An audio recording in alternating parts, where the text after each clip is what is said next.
Hi everybody! Hi Tamar. So we're continuing our review of Viking Season 4 and today I want to talk about one of the major themes in the show, which is religion. Most notably Norse mythology and Christianity. Religion is very, very, very present. Right. Especially pagan religion, in which you can see the gods and talk to them, and you have image Right. them. And Odin makes an appearance during the fourth season to tell Ragnar's sons that Ragnar is dead. Yeah.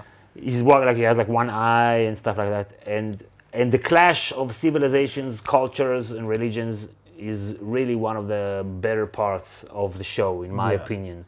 When they talk to each other, either it's Ragnar and Egbert, they're talking about where they're coming from their gods, or Aethelstan when he goes from one religion to another religion, or Floki, whatever.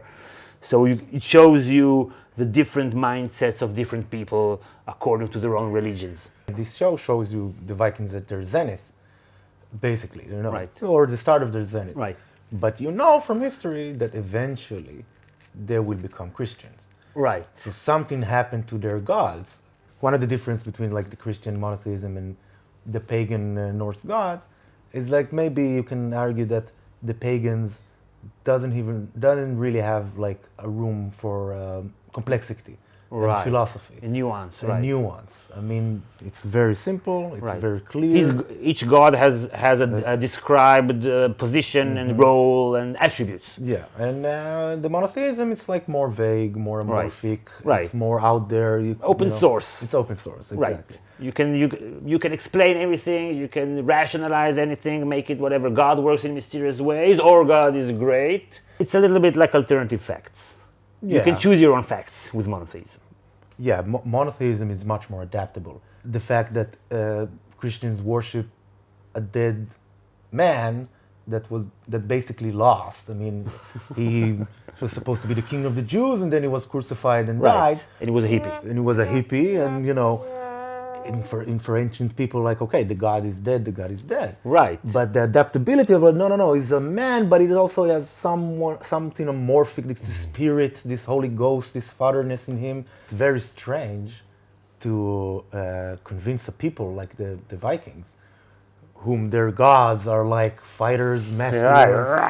Yeah, they're masculine figures, they're violent, they're like honored, they're like, like Vikings. Right. And then you try to convince them to follow this hippie guy. Who turns the other cheek. Who basically is also, kind of a loser. I mean, yeah, he lost. He didn't win an important battle and stuff like that. And it was very interesting the way they adapted Jesus to and this is a desert religion also.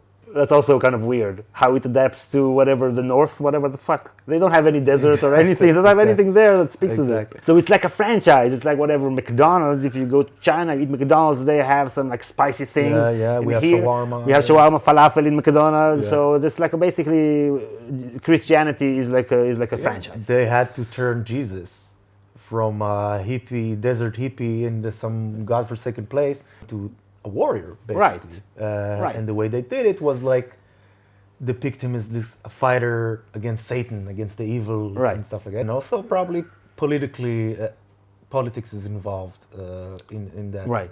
But you had to adapt it for it to take root, because if it's a foreign religion that doesn't speak to you anyway, and it's not an open source religion, then you hit the door and you can't come in. But if you can change it, then you can even for some time go to fucking Japan and get some people to convert over there, even though they have nothing in common with it. And the show did it brilliantly. I mean, maybe it hides between the line there that we show the Vikings winning and stuff like that, but eventually they will lose their identity. Right. What is, like Rollo said, what is us is changing. He told that to Bjorn or something like that. Right. You're not one of us. Like, no, what is us is changing. Right. And he's like this model of this, still like... He's still Viking. He's still Viking, but he prays to Jesus now. Because he has to. Because it benefits him. And he's like, yeah, whatever. So we see like this glimpse of, the future of the Vikings. Right. So many more Rollos maybe out there. And maybe the Vikings lost their culture or whatever. But... it's funny, like during the 19th or 18th century, there was some kind of revival, this romantic revival of the ancient gods, Wotan and Odin. It played a role in Germanic nationalism. When they wanted to connect themselves to ancient peoples and say that they have long history and they're not a new people. The authentic German was not Christian. He was like a pagan warrior, a noble blonde, a savage. And Wagner had the opera Göttermerung, I think, the Toilet of the Gods. And which gods? The German gods. Were the same, the Viking gods? Yeah, the same Viking gods. And even in the Norse mythology itself, it has like this sense of the gods will pass away, this Ragnarok. This moment, like this end moment in which the gods, or a lot of important gods, will die. No such prophecy in Christianity. No such. On the contrary, the people will die. The god will survive. They could take over. But so this may be another reason that they lost. That they imagined, they conceived that they could lose. Yeah. The monotheistic people, they cannot lose, because if you lose your god, you have nothing. And you could see that in the conversation that Egbert had with Ragnar, that they were both kind of atheistic, but Ragnar more so, because it's easier to say, okay, I don't believe that there are specific people in this pantheon that are doing this great stuff. But if there's something omnipotent and that is everywhere, everything that you cannot touch and cannot see and cannot understand and beyond your comprehension, then it's more difficult to say that it doesn't exist, because you can't really disprove it in any way. It's very slippery. Imagine that the Vikings could imagine their god dying, and the Christians, their god died, but they're like, no, he died for us, but he didn't really die. He was resurrected afterward, and went drinking beer with his daddy or something like that. And the Vikings, it will be very interesting to watch how they will depict that in the show in the later seasons. And you think it's coming? I think it's coming. The seer hints that it will come, and I think also a calamity. A calamity, exactly. And you think it's the Twilight of the Gods? Yeah, the Ragnarok, the Twilight of the Gods. Also, the Vikings didn't have, as far as I know, this like religious institution. Not only like the physical place of the church, but like a caste of people that their whole job, the priests, the priests, their whole job is to like keep hold of this and start to and explain it. And the Jews had the same with the Talmud and stuff, to adapt it to a change in reality. They didn't have it, and a lot of pagan religions didn't have it. So you could see that in the crowning of Eowulf, when Egbert gave him the crown. The person who did that was from the caste of the priests. Exactly. You cannot do it by yourself. It has to be something holy. So it means that religion has a much stronger hold in the English society than the Norse religion had in the Norse society. And it's the Viking society also, like politically. If I come to this earl and say, I want to be earl and stronger, you come fight with me. I fight, I kill you, I'm the new earl. So it's like same with the gods. No god here. I kill your god, so I'm the god now. But in Christianity, you kill my god, you're the most important empire in the world, you kill my god. No, my god is still above you. And also, if you want to overthrow the king, you need to have religion by your side. You cannot just kill him and say you replace him, because you should be appointed by the gods. This caste of priests, this religious caste, has a language of their own, which is very different. That is very different from the local vernacular. A secret language. Yeah, it sounds like spells basically. Abracadabra and something. That's Latin. So it also gives like a sense of mystique, because you like detach the religious work and practice from reality. And from the understanding. Like, you cannot understand. You need me to interpret the religion. You can't even read it. Exactly. So this adds more power to this caste, and that the Vikings and other pagan religions just didn't have. So bottom line, what is going to happen historically and you think played out in the show in the future? Bold prediction. Bold prediction, the Norwegians and Danes and Swedish will become Christians. They would even put it on their flags. Maybe on their money? Do they have it on their money? Called it here first.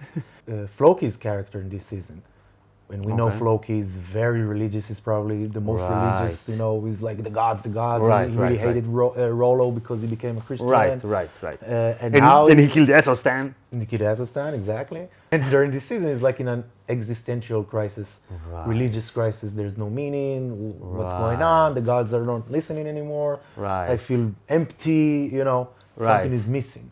And I think you could see with Floki in the last episode, when they were burning the castle, Egbert's castle, he was holding this roll that probably had something very interesting in it, some historical thing that we would like to know now, and he's thinking about it, and then he burns it. I think that shows that the Vikings are the old world. They don't appreciate the knowledge as the Christian did, the monks writing everything down for prosperity and the continuation and spreading of religion.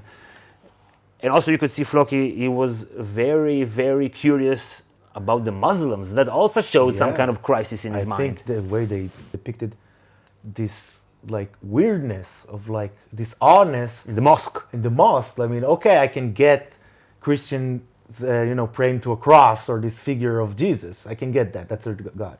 But these people are like Allah. There's some voice. It's like, where is he? what's their devotion? Right, to he was something looking for something. There's nothing. Who are they kneeling to? Who are they praying to? What's going on? This is so, and that can tell you something about maybe even the religious people, that they had something like this crisis, or they thought about it. Right. So when they went out of their lands and when they met new cultures and religions, then they came back and it just opened up their mind, and they couldn't rationalize their religion anymore. So if you lost Floki, you lost the religion. You lost the religion. When you lose Floki, Okay, so if you think that Norse mythology is going to live on until this day, mention in the comments, hit like if you enjoyed the video, of course subscribe to get all our videos. And did you know that we have a Patreon page, patreon.com/GOT Academy, and you can pledge there any amount and you can get access. From $2 up, you get access to all our extra videos only for patrons, High Society, where we talk about all kinds of stuff that you choose, and we pass along a smoking apparatus.